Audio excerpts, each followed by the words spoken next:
merci. Abdelaziz Chambi, je viens de Lyon, je suis responsable de la coordination contre le racisme et l'islamophobie, entre autres choses.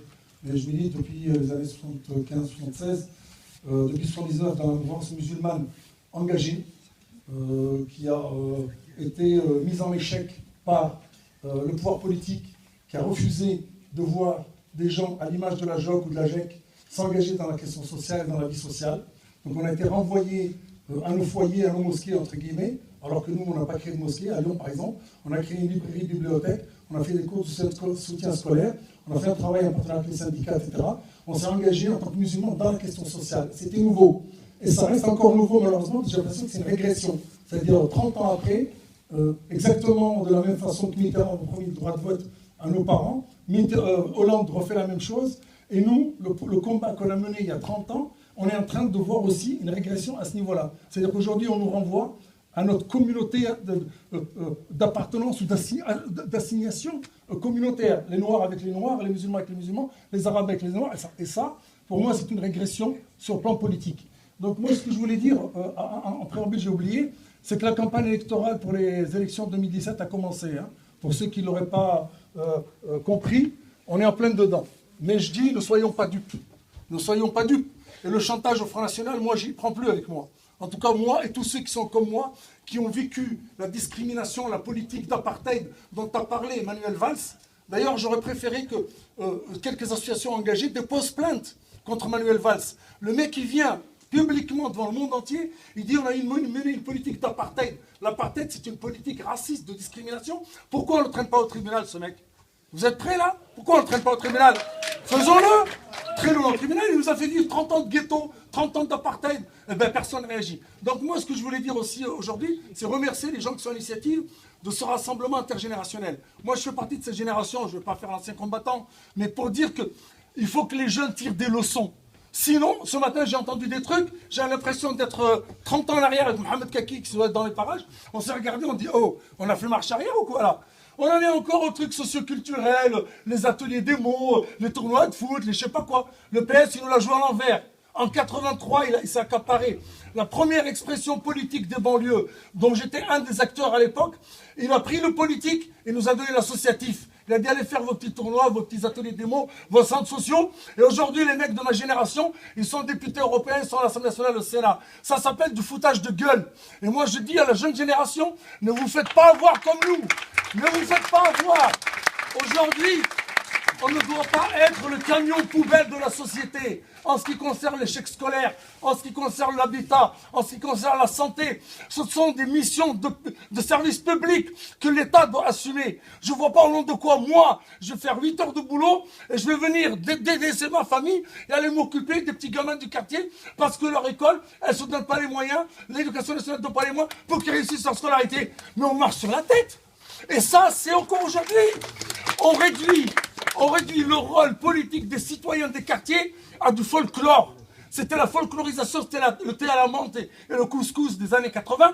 C'est en train de revenir d'une autre manière. Alors moi, je mets en garde mes petits frères, mes petites sœurs. Attention, le clientélisme, il ne faut pas l'accepter. Le ministre, il vient demain, vous croyez qu'il vient pour nos beaux yeux? Vous croyez qu'il va parler des discriminations? François Lamy est venu la dernière fois. Il a parlé de sécurité. Vous vous rappelez, je l'ai interpellé. J'ai dit la première des sécurités, c'est d'être en sécurité dans la vie. Des femmes aujourd'hui qui portent un foulard se font agresser. Il y a une femme qui a été agressée à Marseille à coup de cutter. J'ai pas vu Cazeneuve venir réunir les musulmans de Marseille pour dire la République est avec vous. Non, il l'a fait parce qu'il y a un citoyen de confession juive qui a été agressé. On condamne ce type d'agression, bien sûr, ça va de soi. Mais pourquoi ce deux poids et deux mesures? Moi je dis il faut pas être dupe avec la classe politique. Même s'ils viennent demain, c'est avec notre argent qu'ils viennent demain. La sécurité qu'ils vont avoir au transport, c'est notre argent. Donc on n'a rien à leur devoir à ces gens-là. C'est leur responsabilité. Et donc je voulais dire quand même les pièges, le clientélisme. Et maintenant, qu'est-ce qu'on fait? Où on dit, on a compris votre business là, les politiciens là, et la gauche en particulier, parce que moi, on n'est jamais mieux trahi que par les siens. On y a cru à la gauche. Quand on descend dans les rues, défendre des travailleurs immigrés, travailleurs français, même patron, même combat, tout tralala, ils nous ont fait faire une régression. Aujourd'hui, ils favorisent les écoles privées musulmanes. Mais on va où? Pourquoi? Parce qu'il y a eu des deals, il y a eu du clientélisme avec des organisations musulmanes pour les faire rentrer dans une structure qui était le Conseil français du culte musulman. Et aujourd'hui, on a des écoles musulmanes en France où les enfants, ils vivent sur une planète Mars. J'ai vu un parent, là, il y a 3 jours, le mec, il me dit, mais, il dit, nos gamins, il dit, c'est fini les Français, ils ne savent pas ce que c'est. Ils disent, ça, c'est des cofards. Les mecs, t'as l'impression, ils vivent ailleurs. Et ça, c'est une des œuvres des gouvernements de droite et de gauche successifs qui ont favorisé le modèle anglo-saxon, c'est-à-dire le communautarisme. Et moi, j'ai pas envie que demain, on se fasse la guerre, on se regarde un chien de faïence, selon qu'on soit noir, arabe, musulman ou juif ou athée. Et ça, ce sont les enjeux de la société de demain. Et je finis sur une chose, si on ne politise pas le combat, on est mort. Et que chacun reste pas dans son coin. L'autre, il se bat par l'égrophobie, l'autre l'islamophobie, l'autre... Oh! Mais c'est politique. C'est le système qui a voulu tout ça. Ce sont des discriminations systémiques. Quand tu vois que même les profs... Vous avez entendu la dernière étude, là, sur les discriminations à l'école. Fatima n'a pas les mêmes chances que Marianne. Eh bien, c'est aller plus loin. Il y a des professeurs, quand on leur donne des notations d'élèves, quand ils voient Fatima ou Mohamed, ils sous-notent.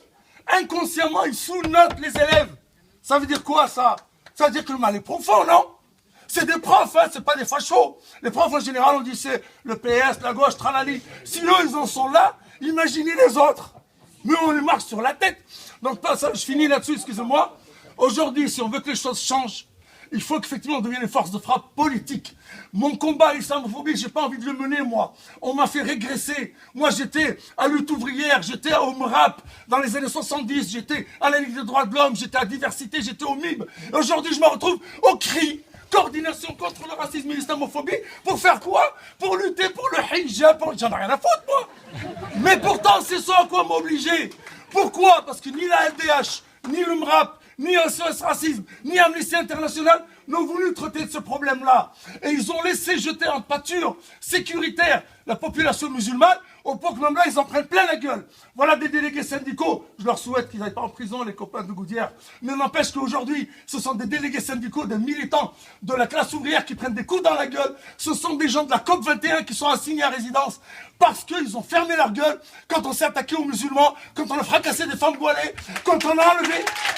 Je finis, excusez-moi, là, parce que là, c'est le coup de colère, parce que je dois aussi partir. Je vais vous donner une anecdote. Non, mais franchement, c'est violent, c'est violent. Une anecdote, excuse-moi. Il y a une famille à Lyon, à Bourgoin-Jallieu, qui s'appelle famille Msakni. Certains ont entendu le nom.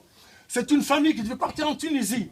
Le procureur décide d'enlever les gosses, 5 gosses, dont un gamin de 3 mois, nourrisson. Il y a 3 mois, il est allaité au sein de sa mère. Les flics, l'assistante sociale viennent, ils embarquent tout le monde.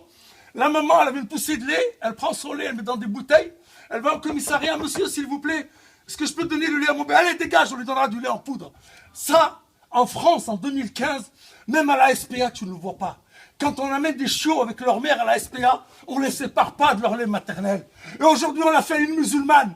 Et tout le monde a fermé sa gueule. J'ai les preuves, j'ai envoyé à tout le monde.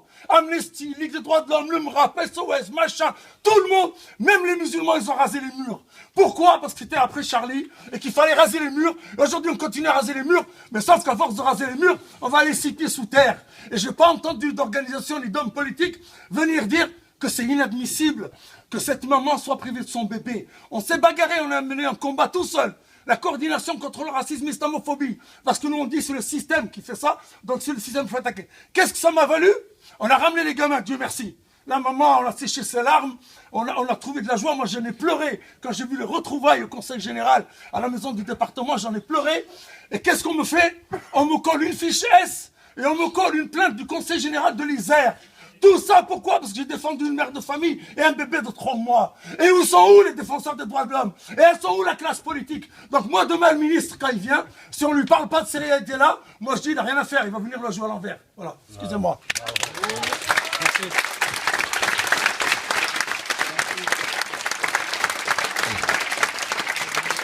C'est bon là, t'as plus besoin de faire frapper le micro. Ah oui, c'est fini, bon, ça y est, c'est fini. On est tous d'accord. Elian, juste de rendre sous là. Là, c'est